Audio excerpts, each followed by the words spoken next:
How many of you ever been in a situation where you wanted to express yourself, you wanted to participate in a discussion, but for some reason felt inhibited and you swallowed your words instead? By show of hands. Right there with you. And how many have ever been in a situation where you actually shared more than what you intended? You shared 3 times, 5 times, right? It ends up harming your cause instead of adding value to it. And this is a tricky one. How many have ever expressed something but it came out in such a tone that defeats the purpose completely? Right, I remember one time I said good morning to a coworker in such a monotonous way, it sounded like, don't talk to me. So in all these scenarios, the reason this happens is because there's a level of tension in the voice. In the next few minutes, I'm going to share with you why this happens and how memories from our past create this vocal tension and how we can process them to speak naturally with eloquence, sustainably. I worked as an architect for 8 years and my career was so stifled and held back because of my communication skills. And I learned that no matter how your technical skills go up, you can only be recognized for the level that you communicate them. I was diagnosed with something called muscle tension dysphonia, which is tension in the muscles around the voice. And in my search, I found that all the solutions that are mainstream, they're just cover up for the cause. They don't get closer enough to the root cause to create sustainable relief. Like taking pills, doing Botox injections, not to look younger, not to remove the wrinkles, just to speak.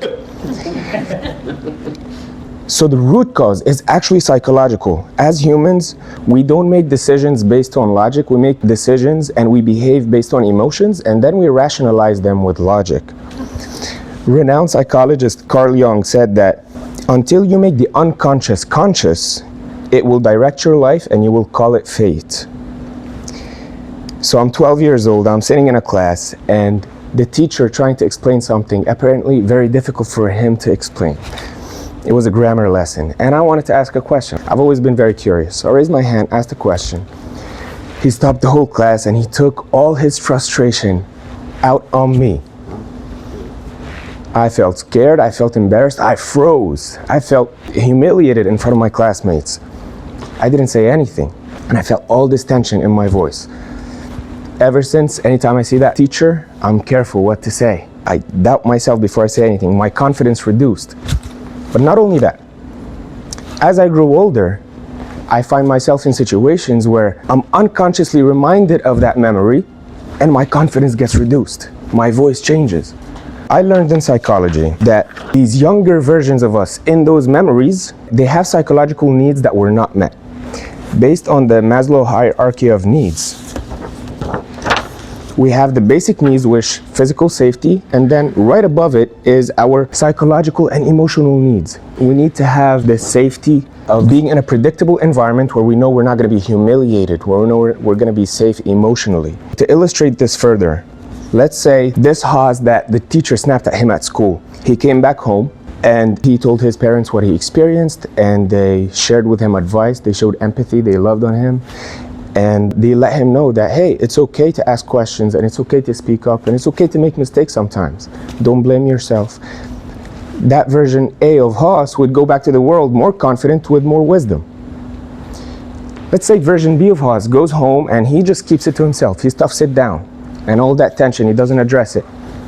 And then he ruminates and he starts to blame himself and his voice shrinks and he doesn't ask questions as much anymore. He doesn't speak up as much anymore. He held on to that tension. He held on to that trauma that happened.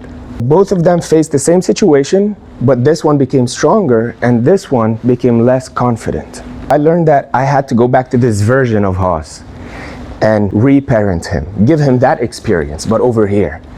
Become his best friend, give him the guidance, give him the love, give him the wisdom. All of a sudden, he's feeling better, he's feeling more confident, and his voice releases. And guess what? My voice releases too.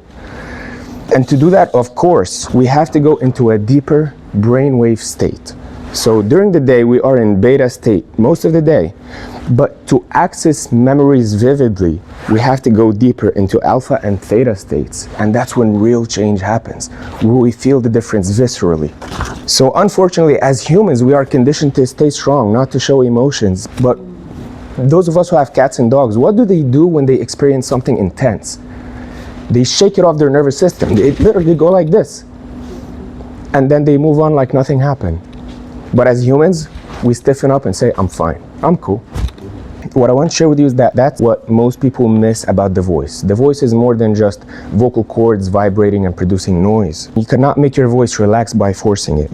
It heals when those younger versions of you are taken care of. And that's when you're able to regain your natural strength in your voice and soften your body. My invitation to you is to become your own parent, become your own best friend, not only to your current self, but all the versions of yourself that have passed as well. And your voice will thank you. Thank you. If you got tremendous value from this presentation and you want to improve your speech in your personal life, or even if you aspire to get on stage and do public speaking, I encourage you to join my free mini course below to learn the foundations of a healthy voice and experience the vocal power yourself. I'll see you there.